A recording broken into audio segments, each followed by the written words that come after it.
आज हम बात करेंगे डीबी स्कैन के बारे में। DB scan, DBSCAN। DB scan का फुल फॉर्म होता है density based spatial clustering applications with noise. Okay, अब इसमें दो चीजें हैं। डेंसिटी बेस्ड, ये एक इंपॉर्टेंट पार्ट है।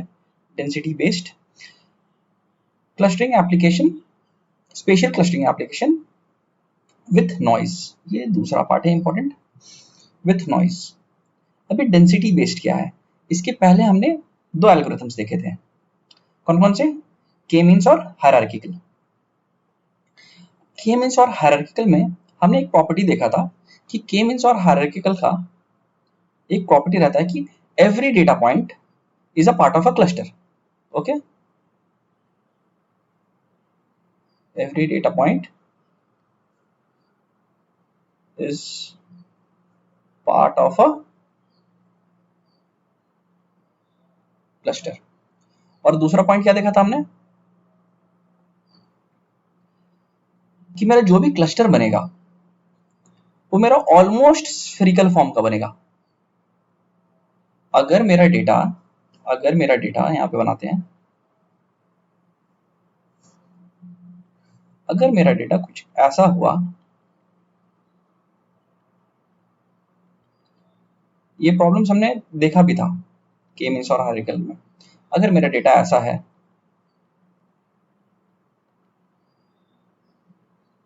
इस शेप का मेरा डेटा है और कुछ नॉइज पॉइंट इधर इधर ले लेते हैं, तो मेरा क्लस्टर कैसा बनेगा? मेरा क्लस्टर कुछ ऐसा बनेगा।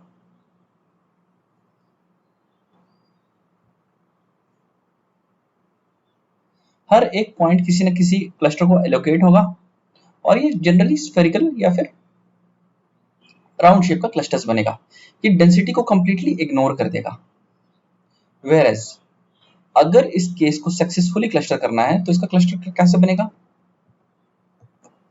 इसका क्लस्टर कुछ इस ढंग से बनना चाहिए। एक्चुअल क्लस्टर, जहां जहां पे डेंस रीजन है वहां पे एक क्लस्टर बनेगा यूं करके, और जो स्पार्स रीजन है उसको हम लोग इग्नोर कर देंगे। ये ऐसे भी नॉइज है, इसको हम लोग ऐसे भी इग्नोर करने वाले हैं। अब डेंसिटी बेस्ड का मतलब आपको समझ में आ गया। डेंसिटी बेस्ड, ये डेंसिटी जहां पे रहेगा वहां पे सिर्फ क्लस्टर बनेगा। जो डेंसिटी नहीं है, जहां पे स्पार्स है, वो क्लस्टर नहीं बनेगा। इसमें हमने दो चीजें सीखा, डेंसिटी और स्पार्स। एक मिनट में आते हैं उसको। अब दूसरा पॉइंट हमने क्या बोला था? With noise. ये विथ नॉइज क्या है? अब सेम डेटा सेट को अगर हमें के मीन्स से क्लस्टर करना होता या फिर हायरार्किकल से क्लस्टर करना होता तो हमें क्या करने की जरूरत थी? हमें जो भी नॉइजी डेटा है, मतलब कि ये ये डेटा प्री प्रोसेसिंग में या फिर सेकेंड या थर्ड इटरेशन में इनको रिमूव करने की जरूरत थी। ये नॉइजी पार्ट को हम लोग रिमूव कर देते, तब जाके कहीं मेरा हायरार्किकल क्लस्टरिंग या फिर के मीन्स अच्छे से परफॉर्म कर पाता। बट डीबी स्कैन में इनको रिमूव करने की जरूरत नहीं है। इनके रहते हुए भी डीबी स्कैन बहुत अच्छे से परफॉर्म कर सकता है, इसलिए इसका नाम है विथ नॉइज। नॉइजी डेटा के साथ भी ये बहुत अच्छे से परफॉर्म कर सकता है। ओके, अब दो टर्म हमने देखा यहाँ पे। कौन कौन सा दो टर्म देखा? पहला टर्म है डेंस और दूसरा टर्म है ये रीजन का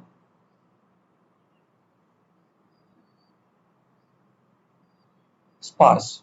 अब डेंस और स्पार्स क्या होता है? डेंस देखते हैं क्या होता है।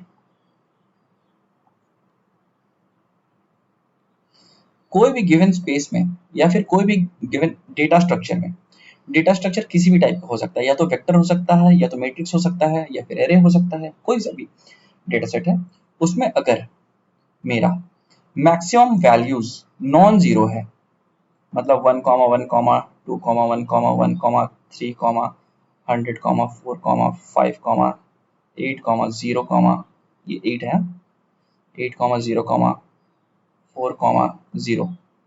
अगर मेरा कोई स्ट्रक्चर डेटा सेट इस टाइप का है जिसमें सिर्फ दो जीरोज अवेलेबल हैं, बाकी सारा का सारा डेटा फिल्ड है, तो ये डेंस कहलाएगा। वेयरएज स्पार्स क्या है? ठीक इसका उल्टा, मैक्सिमम डेटा पॉइंट जीरो होगा या फिर अवेलेबल ही नहीं होगा, मिसिंग डेटा होगा। फॉर एग्जाम्पल 0,0,0, सब जीरो होगा, मैक्सिमम मिसिंग वैल्यू होगा, या फिर missing value comma missing value comma missing value comma 1,2,4,0। अब हमने इस यहाँ पे क्या देखा, मेरे कितने डेटा पॉइंट्स अवेलेबल हैं, सिर्फ 3 डेटा पॉइंट्स अवेलेबल हैं। तो इससे हम ये समझते हैं कि स्पार्स में मैक्सिमम डेटा मेरा एम्प्टी है। स्पार्स रीजन में मैक्सिमम चीजें एम्प्टी रहती हैं, ये डेंसली पॉपुलेटेड नहीं रहता, इसलिए इसको स्पार्स कहते हैं। अब ये कैसे हम डिटरमाइन करेंगे कि किसको हम डेंस कहेंगे और किसको स्पार्स कहेंगे, इसकी डेफिनेशन क्या है, स्पार्सिटी की डेफिनेशन क्या है, कब हम बोलेंगे कि हाँ ये स्पार्स है।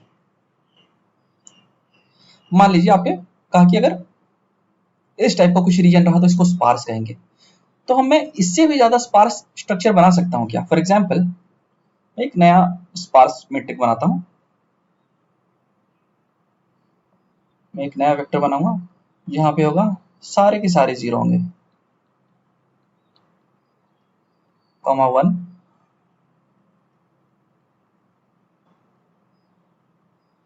अब ये बहुत ज्यादा स्पार्स है, सभी जीरो हैं सिवाय एक के, सिवाय इस वैल्यू के सभी स्पार्स हैं। तो इन दोनों में ये 1 मान लीजिए और इसको 2 मान लीजिए। अब 1 और 2 में कौन सा डेंस है, obviously 1 density of 1 is greater than density of 2, मानते हैं ये। तो with respect to this vector is dense. Okay, हमने क्या देखा इसमें, इस एग्जांपल में हमने एक थ्रेशोल्ड सेट किया कि अगर मेरा एक या एक से ज्यादा होगा तो उसको हम स्पार्स कहेंगे या डेंस कहेंगे।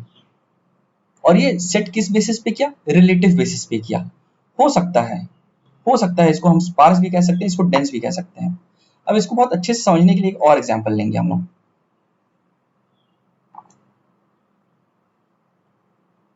मान लीजिए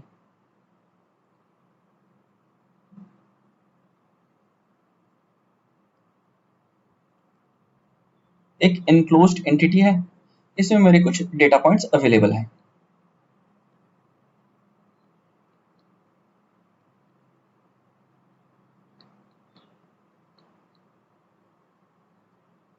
अब मुझे इस रीजन में डेंस रीजन को पता करना है, तो मैं कैसे करूंगा।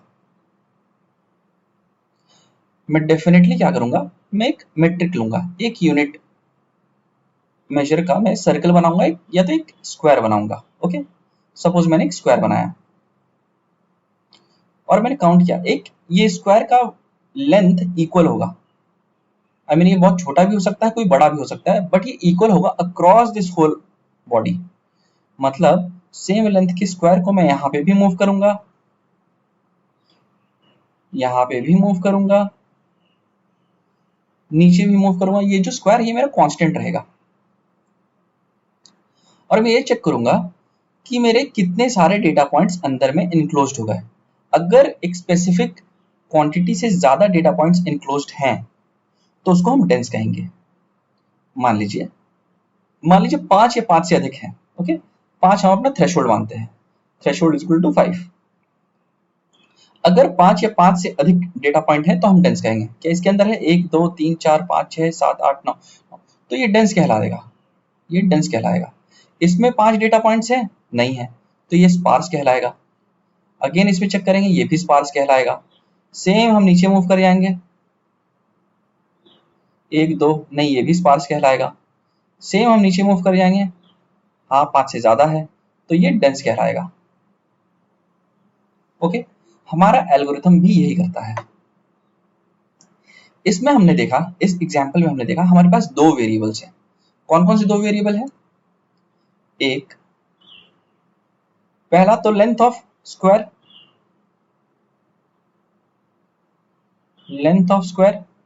और दूसरा number of points inside the square. Okay, number of point inside the square, ये 2 चीजें रहेंगी। अगर हमको लेंथ पता रहेगा और नंबर ऑफ पॉइंट पता रहेगा तो इन दोनों के बेसिस पे हम ये कह सकते हैं कि रीजन डेंस है या रीजन स्पार्स है, डेफिनेटली कह सकते हैं। अब आते हैं एल्गोरिथम के टेक्निकल टर्म्स पे। पहला टेक्निकल टर्म है मेरा नेबरहुड रेडियस।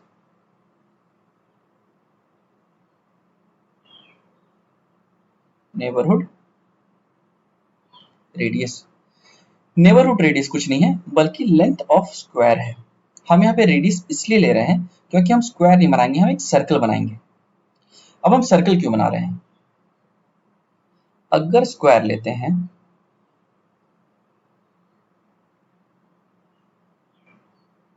और स्क्वायर के अंदर दो पॉइंट्स लाई होता है, एक पॉइंट यहाँ है, दूसरा पॉइंट यहाँ है, और ये मेरा सेंटर है स्क्वायर का।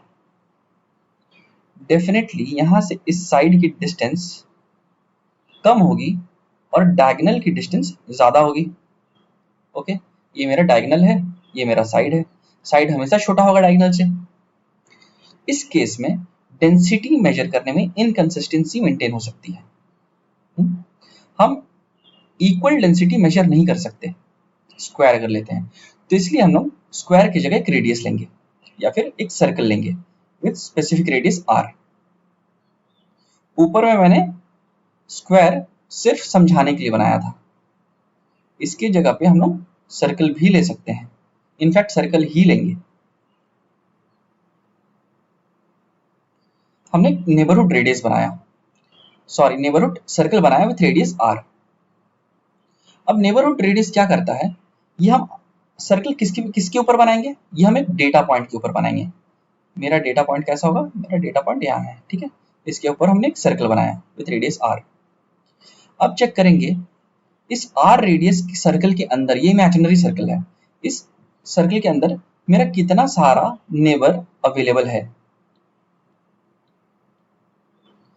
क्या चेक करेंगे कितने सारे नेबर्स हैं इसमें, 1 2 3 4 5 6 7, 7 नेबर्स अवेलेबल है मेरे पास।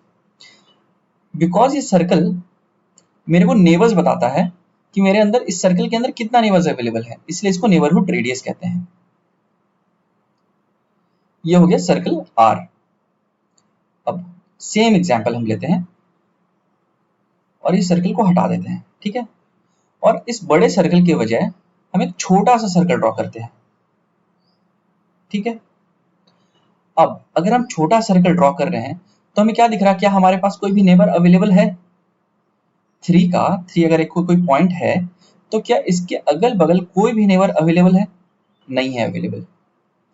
यानी कि अगर मेरा रेडियस इसके दो सिनेरियो बनेंगे। अगर मेरा रेडियस बहुत छोटा होगा, is very small, no neighbour would be captured, तो ये हम नहीं ले सकते, स्मॉल हम नहीं ले सकते। और दूसरा, अगर मेरे पास रेडियस बहुत बड़ा हो जाता है, सपोज मेरा एक आउटलायर या फिर एक नॉइज पॉइंट यहाँ पे कहीं पे है और मैंने एक बहुत बड़ा सा रेडियस बनाया, यहाँ पे ऐसे करके रेडियस बनाया, और वो आउटलायर को भी कैप्चर कर लेता है या फिर अपने अंदर कंज्यूम कर लेता है, तो भी ये गलत है। बिकॉज मेरे को आउटलायर नहीं चाहिए, मेरे को नॉइजी डेटा नहीं चाहिए अपने सर्कल के अंदर। Okay, if radius is very large, ये भी हमको नहीं चाहिए, हमें एक ऑप्टिमम रेडियस का सर्कल खोजना पड़ेगा with respect to our data, इसलिए ये मेरा पैरामीटर कहलाता है। ये मेरा एक पैरामीटर है नेबरहुड रेडियस। इसको हमें हिट एंड ट्राई मेथड से कम और ज्यादा करके बार बार चेक करना होगा कि कब मुझे अच्छा रिजल्ट दे रहा है। ये हम रैंडमली चूज नहीं कर सकते नेबरहुड रेडियस को, ठीक है। ये आया हमारा पहला पॉइंट। दूसरा पॉइंट क्या था हमारा? दूसरा था मेरा minimum number of points. Minimum number of points, minimum number of points क्या है? जब हम अपना सर्कल डिसाइड कर लेंगे with specific radius r, suppose हमने एक सर्कल डिसाइड कर लिया, ये इसका सेंटर है, ये इसका R1 रेडियस है। जब हमने एक सर्कल और उसका रेडियस डिसाइड कर लिया, तो हम ये डिसाइड करेंगे हमें कितना नंबर ऑफ पॉइंट्स इस सर्कल के अंदर चाहिए, जो हमने ये एग्जाम्पल में देखा था। इस एग्जाम्पल में देखा था ना, हमने कितना थ्रेशोल्ड रखा था, 5 रखा था हमने। यहाँ पे भी हम कोई एक थ्रेशोल्ड रख लेंगे। सपोज ये 1 2 3 4 5 6 और ये भी मेरा एक पॉइंट रहेगा। सपोज 6 पॉइंट्स हैं, 1 2 3 4 5 6, और मैंने अपना थ्रेशोल्ड 5 सेट कर रखा है। Suppose if threshold is equal to 5, क्या ये डेंस रीजन है? यस। 1 2 3 4 5 6 7, टोटल 7 पॉइंट्स हैं। अगर ये थ्रेशोल्ड 5 है तो मैं क्या ये डेंस है? हाँ, ये डेंस है। अगर थ्रेशोल्ड 6 है तो क्या ये डेंस है? हाँ, तब भी डेंस है। अगर मेरा थ्रेशोल्ड 7 है तो क्या इसको डेंस कहेंगे? हाँ, तब भी इसको डेंस कहेंगे। अगर मेरा थ्रेशोल्ड 8 है तो ये डेंस कहलाएगा? नहीं, तब ये स्पार्स कहलाएगा। इस केस में भी ये डेंस है, इस केस में भी ये डेंस है, लेकिन इस केस में स्पार्स है। ओके, मेरा थ्रेशोल्ड जब एक स्पेसिफिक हमारे द्वारा डिटरमाइंड वैल्यू से ज्यादा है तो वो स्पार्स कहलाता है। जब वो उससे कम है या उसके इक्वल है, मतलब 7 पॉइंट से 7 के इक्वल है या फिर उससे कम है, तो उसको हम डेंस कहेंगे। ठीक है, मैं फिर से रिपीट करता हूं अगर कंफ्यूजन है तो। जब कभी मेरा threshold number of data points को टच कर लेता है, minimum number of data points को टच कर लेता है स्पेसिफिक गिवन रेडियस में, जैसे 7 दिया है तो 7 को बस टच कर लेता है, तो ये डेंस कहलाता है। 6 है, अगर मेरा थ्रेशोल्ड 6 से ज्यादा पॉइंट्स है, ऑब्वियसली डेंस है। 5 है मेरा थ्रेशोल्ड, 5 से ज्यादा पॉइंट्स है, ऑब्वियसली डेंस है। ठीक है, अब फिर से एक बार रिवाइज करते हैं।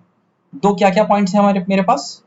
एक तो मेरे को एक इसका रेडियस पता होना चाहिए, कहाँ पे हम सर्कल बना रहे हैं, और दूसरा मेरे को नंबर ऑफ पॉइंट्स का पता होना चाहिए कि उस सर्कल के अंदर मेरा कितना नंबर ऑफ पॉइंट्स है। अब देखते हैं एल्गोरिथम।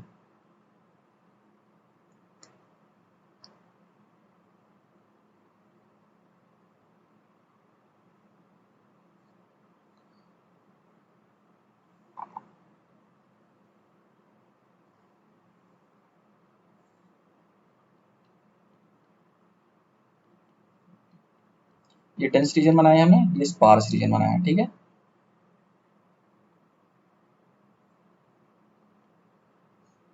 अब स्टार्ट कैसे करेंगे एल्गोरिथम को? सबसे पहले हम हर एक डेटा पॉइंट को विजिट करेंगे, हर एक डेटा पॉइंट को विजिट करेंगे और उसको लेबल करेंगे विजिटेड। ओके, ये विजिटेड हो गया, ये विजिटेड हो गया, ये विजिटेड हो गया, ये विजिटेड हो गया। इसकी सबको लेबल कर देंगे ये विजिटेड है या नहीं। अगर 100 डेटा पॉइंट्स होगा तो हम 100 टाइम्स उसको लेबल करेंगे विजिटेड करके। ओके, एक बार जब ये विजिटेड हो गया तो इसके बाद हम अपना एक सर्कल का रेडियस डिटरमाइन करेंगे, जिसको कहते हैं neighbourhood radius. Neighbourhood radius decide करेंगे।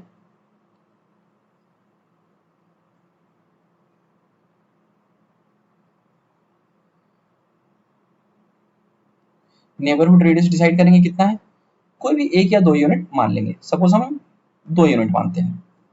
2 यूनिट पे हर एक गिवन पॉइंट पे, सपोज ये सेंटर है यहाँ पे, इस सेंटर के लिए, इस सेंटर के लिए, इस सेंटर के लिए हम मल्टीपल सर्कल्स ड्रॉ कर लेंगे ऐसे करके।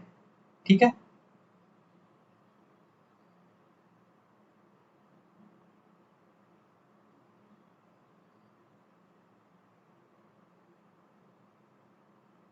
सर्कल ड्रॉ करने के बाद हम ये डिसाइड करेंगे कि मेरा मिनिमम नंबर ऑफ पॉइंट्स कितना होना चाहिए।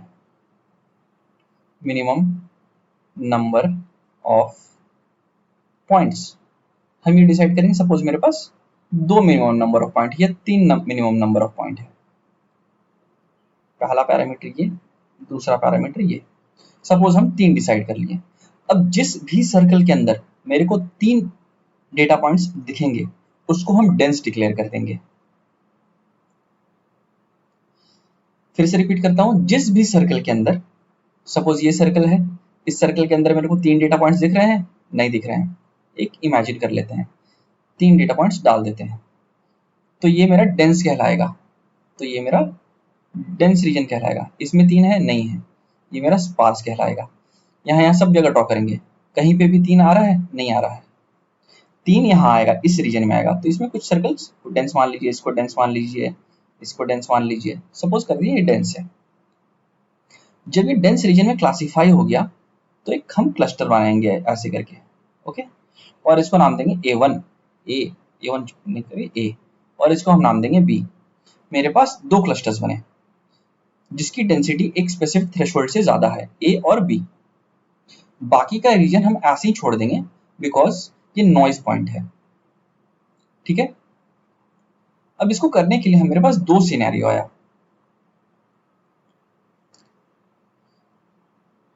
पहला, या तो वो क्लस्टर का पार्ट बनेगा, मतलब वो डेंस रीजन में आएगा, या तो क्लस्टर का पार्ट बनेगा या तो वो नॉइज का पार्ट बनेगा। क्लस्टर का पार्ट बनने के लिए कौन सी रिक्वायरमेंट नीडेड है? क्लस्टर का पार्ट बनने के लिए सिर्फ एक क्राइटेरिया नीडेड है, जो मेरा सेंटर है, सेंटर से जो सर्किल में ड्रॉ करूंगा उसके अंदर थ्रेशोल्ड से अधिक डेटा पॉइंट्स अवेलेबल होने चाहिए। एक स्पेसिफिक रेडियस r मान लीजिए, 1 2 3 4, 4 डेटा पॉइंट्स इसके अंदर हैं। मैंने थ्रेशोल्ड कितना रखा था? 3 रखा था मैंने थ्रेशोल्ड, यहाँ पे 3 है, ठीक है, 3 थ्रेशोल्ड था, तो ये डेंस रीजन है, ऑब्वियसली ये डेंस रीजन है। अब इसमें एक टर्मिनोलॉजी है कोर पॉइंट का। अगर ये डेंस रीजन है जिसके अराउंड सर्कल ड्रॉ हुआ है, जिस सेंटर के अराउंड, उस सेंटर को हम लोग कोर पॉइंट कहेंगे, कोर पॉइंट। अब दूसरा सिनेरियो लेते हैं, 1 2 3, 3 से अधिक हो गया, कंट्रोल Z। अब इस पॉइंट के अराउंड हम एक सर्कल ड्रॉ करेंगे, ठीक है।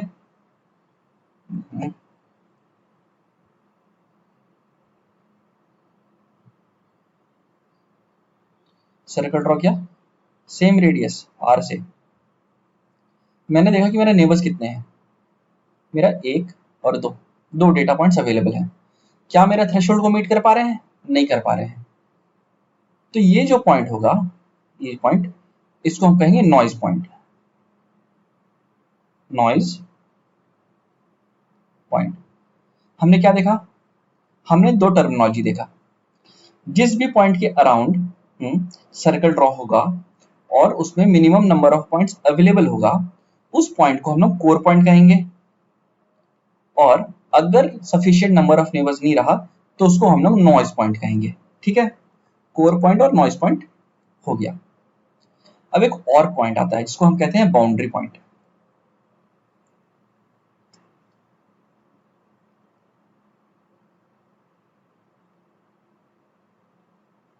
बाउंड्री पॉइंट,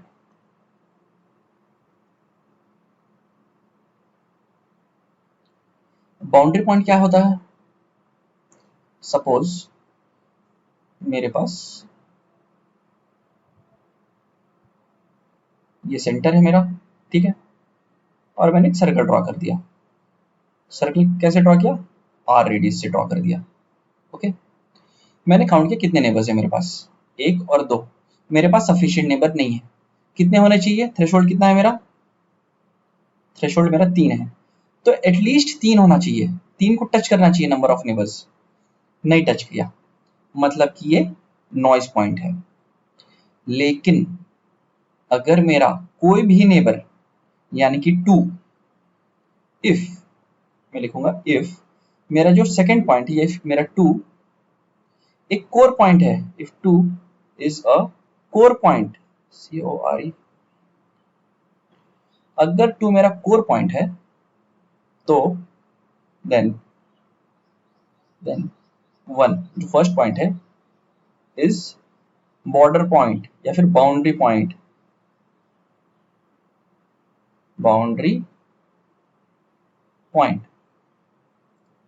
फिर से देखते हैं, ये मेरा 1 है, ये मेरा पॉइंट नंबर 1 है, ये पॉइंट नंबर 2 है। फिर से पढ़ेंगे, if 2 is a core point, then 1 is a boundary point. अगर 2 कोर पॉइंट डिक्लेयर्ड है तो 1 जो है वो बाउंड्री पॉइंट है। इसका हम एक एग्जाम्पल देखते हैं अब।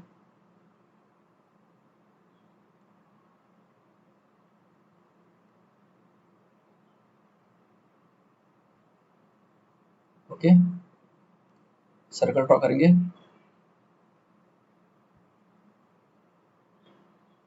ये मेरा सेंटर है, इसको हम 1 मानते हैं, इसको हम 2 मानते हैं। ऊपर वाला एग्जाम्पल को ही थोड़ा सा क्लियर करके, थोड़ा सा जूम इन करके मैंने बनाया है। अब ये 2 के पास देखिए क्या है, 1 2, ठीक है। मैंने देखा कि ये मेरा नॉइज पॉइंट है। क्यों नॉइज पॉइंट है भाई? पॉइंट 1 एट प्रेजेंट मेरा नॉइज पॉइंट है, ये मेरा नॉइज पॉइंट कहलाएगा। फिर मैंने क्या किया, फिर मैंने 2 को सेंटर माना और 2 के अराउंड मैंने एक सर्कल ड्रॉ किया, ठीक है। 2 के पास कितने नेबर्स हैं? 1 2 3 नेबर्स हैं। मेरा थ्रेशोल्ड कितना था? मेरा थ्रेशोल्ड 3 था। ये क्या 3 को टच किया? हाँ, ये 3 को टच कर लिया। तब जो ये पॉइंट है मेरा 2, जो पॉइंट है मेरा, ये पॉइंट मेरा कोर पॉइंट है।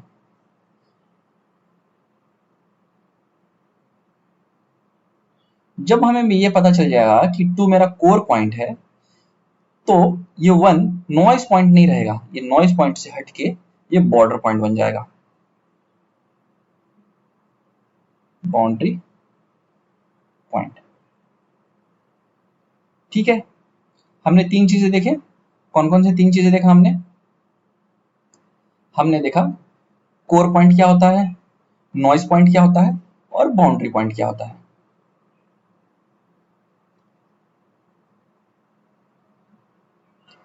अब तो हमने देखा कि कोर पॉइंट जब सिंगल कोर पॉइंट है, जब सिंगल कोर पॉइंट अवेलेबल है और उसके चारों तरफ मिनिमम थ्रेशोल्ड जितना नेबर्स अवेलेबल है, ठीक है, ये मेरा कोर पॉइंट है। व्हाट इफ हमने इसको सेंटर माना, ओके, हमने इसको सेंटर माना और इसके चारों तरफ एक सर्कल बनाया ऐसे करके, तो मैंने देखा कि इसके चारों तरफ भी थ्रेशोल्ड से ज्यादा पॉइंट्स अवेलेबल हैं। इसको लेबल करेंगे 1 2 3 और 4। 3 से ज्यादा है तो पहला मेरा कोर पॉइंट कौन था? पहले ये मेरा कोर पॉइंट था, ये मेरा कोर पॉइंट 1 और ये मेरा कितना हो गया? Core point 2। कोर पॉइंट 1 और कोर पॉइंट 2 हो गया मेरा। जब 2 कोर पॉइंट एक दूसरे के नेबर बन जाएंगे, ओके, इसको हम क्लियरली थोड़ा देखते हैं यहाँ पे।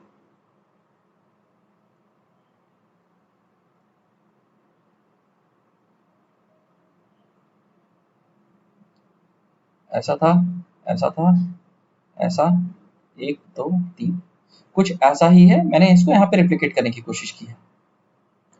इसको नंबर करते हैं ग्रीन से, 9 और 10 नहीं लेते हैं, 8 लेते हैं।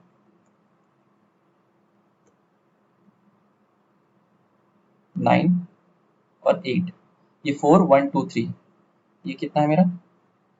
दूसरे कलर से लेते हैं, ये है मेरा 9। ये सिर्फ समझने के लिए है। 8 4 1 2 3। पहला सर्कल मैंने किसके ऊपर बनाया था? पहला सर्कल मैंने 8 के ऊपर बनाया था। 8 मेरा कोर पॉइंट है, 8 मेरा कोर पॉइंट नंबर 1 है, और 4 मेरा कोर पॉइंट नंबर 2 है।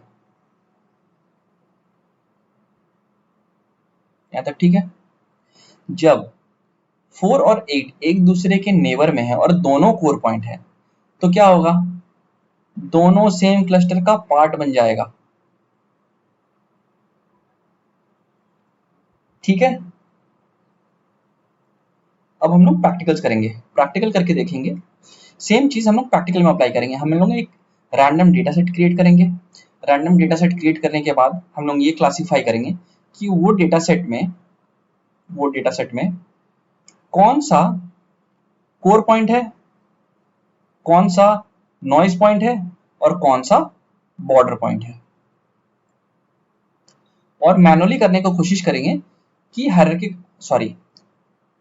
Density based dB scan clustering कैसे क्लस्टर करता है डेटा को। ठीक है, ये हम लोग देखेंगे नेक्स्ट क्लास में। हाँ, और बच गया है, हम इसका मेरिट्स और डिमेरिट्स हमने अभी तक नहीं देखा है। इसके मेरिट्स और डिमेरिट्स भी देखेंगे, वो हम लोग इंटरव्यू वाले सेक्शन में कवर करेंगे। ठीक है, अभी के लिए बस इतना ही।